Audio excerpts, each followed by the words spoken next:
노후를 ETF 하나에 맡기게 된 사회. S&P 500 열풍의 불편한 진실. 은퇴를 앞두고 있거나 이미 은퇴한 사람들이 가장 자주 하는 말이 있습니다. 이제는 돈이 일을 하게 해야지. 노후엔 안정적인 투자 하나만 있으면 된다더라. 예전엔 부동산이었고, 그 다음엔 연금보험이었고, 요즘은 거의 정답처럼 들리는 이름이 있습니다.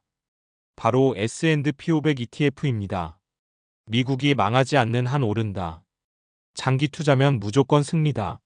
노후 자금은 그냥 이거 하나면 끝. 은퇴 준비를 하는 입장에서 이런 말들은 솔직히 너무 달콤합니다. 복잡한 공부 안 해도 되고 종목 고를 필요도 없고 매달 조금씩 넣기만 하면 된다고 하니까요. 평생 일하느라 바빴던 사람일수록 이제 와서 투자 공부까지 하라는 말은 부담스럽습니다. 그래서 자연스럽게 생각하게 됩니다. 그래, 그냥 이거 하나면 되겠지. 그런데 정말 그럴까요? 노후라는 가장 중요한 시간을 ETF 하나에 맡기는 사회, 이게 과연 정상일까요? S&P 500 열풍, 왜 이렇게 강해졌을까?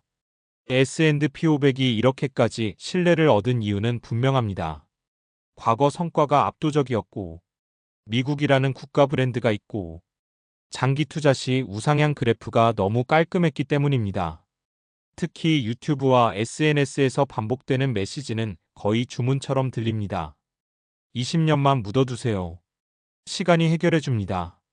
버티는 사람이 이깁니다. 문제는 이 논리가 은퇴 전과 은퇴 후의 차이를 무시한다는 점입니다.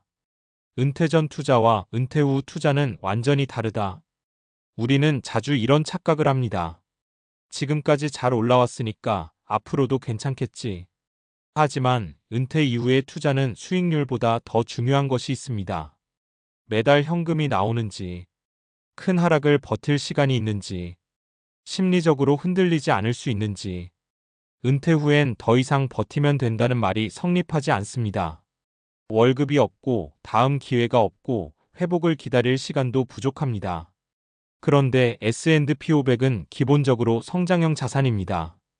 배당도 있지만 생활비를 감당할 만큼 안정적이라고 보긴 어렵습니다. 결국 은퇴 후에도 계속 가격 변동에 노출된 채 살아가야 합니다. 사례 미국이니까 안전할 줄 알았어요. 60대 초반에 은퇴한 어 씨는 퇴직금 대부분을 S&P 500 ETF에 넣었습니다. 주변에서 다들 그 나이에 개별 주식은 위험하다고 말했고 ETF는 안전하다는 말을 수도 없이 들었기 때문입니다. 문제는 2022년과 같은 급락장이 왔을 때였습니다. 계좌는 20% 넘게 빠졌고 생활비로 매달 인출을 해야 했습니다. 기다리면 오른다는데 생활비는 기다려주질 않더라고요. 결국 손실난 상태에서 일부를 팔 수밖에 없었고 그 이후로는 시장만 봐도 불안해졌다고 합니다. 사례 분산했다고 생각했는데 다 같은 방향이었어요. 50대 후반의 B씨는 자신을 굉장히 분산 투자한 사람이라고 생각했습니다. S&P 500 ETF, 나스닥 ETF, 미국 배당 ETF, 전부 ETF였고 전부 미국이었고 전부 주식이었습니다. 겉보기엔 다양했지만 시장이 흔들리자 모두 동시에 빠졌습니다. 종목은 다 다른데 계좌는 똑같이 빨갛더라고요. 이때 B씨가 처음 깨달았다고 합니다. ETF 하나에 의존하는 사고방식이 얼마나 위험한지. 사례 수익률보다 마음이 먼저 무너지더군요. 은퇴 3년 차인 C씨는 이렇게 말합니다. 젊었을 땐 하락장이 와도 그냥 넘겼어요. 근데 은퇴하고 나니까 하루하루가 다르더라고요. 아침에 일어나서 가장 먼저 하는 일이 미국 증시 확인이 되었다고 합니다. 그날 하루 기분이 지수에 따라 결정됐습니다. 돈이 줄어드는 것도 문제지만 노후가 시장에 인질 잡힌 느낌이 더 힘들었어요. ETF 하나에 노후를 맡기는 사회의 진짜 문제. S&P 500 자체가 나쁘다는 이야기는 아닙니다. 문제는 이거 하나면 된다는 집단적 환상입니다. 노후 설계가 지나치게 단순해졌고 개인의 상황은 사라졌고 책임은 전부 개인에게 떠넘겨졌습니다. 은퇴는 투자 게임이 아닙니다. 점수를 높이는 것도 남들보다 이기는 것도 아닙니다. 지속 가능하고 예측 가능하고 마음이 편해야 하는 삶입니다. 노후 투자에서 정말 중요한 질문. 은퇴를 앞두고 있다면 이런 질문부터 해야 합니다. 하락장이 와도 생활비는 어떻게 할 건가? 몇 년 동안 회복을 기다릴 수 있는가? 잠 못 이루는 투자를 감당할 수 있는가? 이 질문에 답하지 않은 채 미국이니까 괜찮다는 말로 모든 걸 덮어버리는 건 너무 위험한 선택일 수 있습니다. 마무리하며 S&P 500 ETF는 훌륭한 도구입니다. 하지만 노후 전체를 맡길 대상은 아닙니다. 노후는 단일 상품이 아니라 소득, 현금 흐름, 심리 안정, 리스크 관리가 함께 가야 합니다. ETF 하나에 인생 후반부를 맡기는 사회가 아니라 각자의 삶에 맞는 노후 전략을 고민하는 사회였으면 좋겠습니다. 남들이 다 한다는 이유로 내 노후까지 복사할 필요는 없으니까요. 우리는 왜 하나면 된다는 말에 끌릴까? 행동경제학과 뇌과학으로 본 S&P 500 신화. 사람이 노후를 준비하면서 가장 두려워하는 건 사실 하나입니다. 내가 틀리면 어떡하지? 그래서 우리는 무의식적으로 틀릴 확률이 가장 낮아 보이는 선택을 찾습니다. 여기서 행동경제학이 등장합니다. 1. 대표성 편향 과거 성과 미래 안전성이라는 착각. 행동경제학에서 가장 유명한 개념 중 하나가 대표성 편향입니다. 쉽게 말해 과거에 잘된 사례를 보고 그게 앞으로도 그럴 거라고 믿는 경향이죠.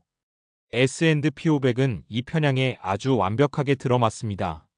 지난 100년 가까운 장기 우상향 그래프, 수많은 책과 영상에서 반복되는 성공 사례, 미국은 결국 이겼다는 역사적 기억. 뇌는 이렇게 말합니다. 이 정도면 안전한 거 아니야? 문제는 노후 자금은 평균이 아니라 개인의 타이밍이 중요하다는 점입니다. 과거 평균 수익률은 나의 은퇴 시점, 나의 인출 시점, 나의 수명과 아무 상관이 없습니다. 이 단순성 편향 복잡한 선택을 피하려는 본능. 뇌과학적으로 인간은 복잡한 결정을 극도로 싫어합니다. 특히 나이가 들수록 더 그렇습니다.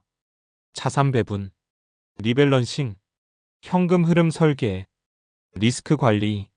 이 모든 건 생각만 해도 피곤합니다. 그래서 뇌는 가장 간단한 해답을 선택합니다. 이거 하나면 끝. ETF 하나에 노후를 맡기는 선택은 게으름이 아니라 뇌의 에너지 절약 전략에 가깝습니다. 하지만 노후는 원래 단순하지 않습니다. 단순하게 만들수록 보이지 않는 위험이 커집니다. 삼손실 회피 성향 잃는 고통은 얻는 기쁨의 2배. 노벨 경제학상으로도 증명된 사실이 있습니다. 사람은 같은 금액이라도 손실의 고통을 이익보다 2배 이상 크게 느낍니다. 이게 왜 중요하냐면 은퇴 후에는 이 성향이 훨씬 강해진다는 겁니다. 젊을 땐 계좌가 20% 빠져도 언젠가 오르겠지 하고 넘깁니다. 하지만 은퇴 후엔 이렇게 생각합니다. 이 돈으로 몇 년을 살아야 하는데, 다시는 벌 기회가 없는데, 회복 못하면 끝인데. 그래서 이론적으로는 장기 투자가 가능해도 현실에서는 손실을 견디지 못하고 최악의 타이밍에 매도하게 됩니다. 이건 의지의 문제가 아니라 인간의 뇌 구조 문제입니다. 사순서 위험 시퀀스 어브 리턴즈 리스크. 아무도 말해주지 않는 진짜 리스크. 노후 투자에서 가장 치명적인 개념이 있습니다. 바로 수익률의 순서 위험입니다. 예를 들어봅시다. 어와 B는 둘 다 30년 평균 수익률이 동일합니다. 단, 어는 은퇴 직후 하락장을 맞았고 B는 은퇴 초반에 상승장을 맞았습니다. 결과는 완전히 다릅니다. 어는 중간에 자산이 고갈될 수 있고 B는 평생 돈 걱정 없이 살 수도 있습니다. S&P 500은 초기 하락을 방어해주지 않습니다. 오직 기다리면 오른다는 전제만 있을 뿐이죠. 노후의 이 전제는 굉장히 위험합니다. 오장수 리스크. 너무 오래 살아버리는 문제. 의외로 많은 사람이 이걸 간과합니다. 오래 사는 게 리스크가 될 수 있다는 사실 말이죠. 의학 기술 덕분에 평균 수명은 계속 늘고 있습니다. 은퇴 후 3040년을 살아야 할 수도 있습니다. 이 기간 동안 시장은 여러 번 폭락할 수 있고 인플레이션은 자산을 잠식하고 의료비는 계속 증가합니다. 성장 자산 하나로 버티는 구조는 이 긴 시간 동안 심리적 현금 흐름상으로 매우 불안정합니다. 그래서 결론은 뭐냐고요? 결론은 간단합니다. S&P 500은 노후 전략의 일부일 수는 있어도 전부일 수는 없다. 과학적으로, 심리적으로, 구조적으로 ETF 하나의 노후를 맡기는 선택은 지나치게 낙관적인 가정 위에 서 있습니다. 노후는 수익률 싸움이 아니라 지속성과 회복력의 문제입니다.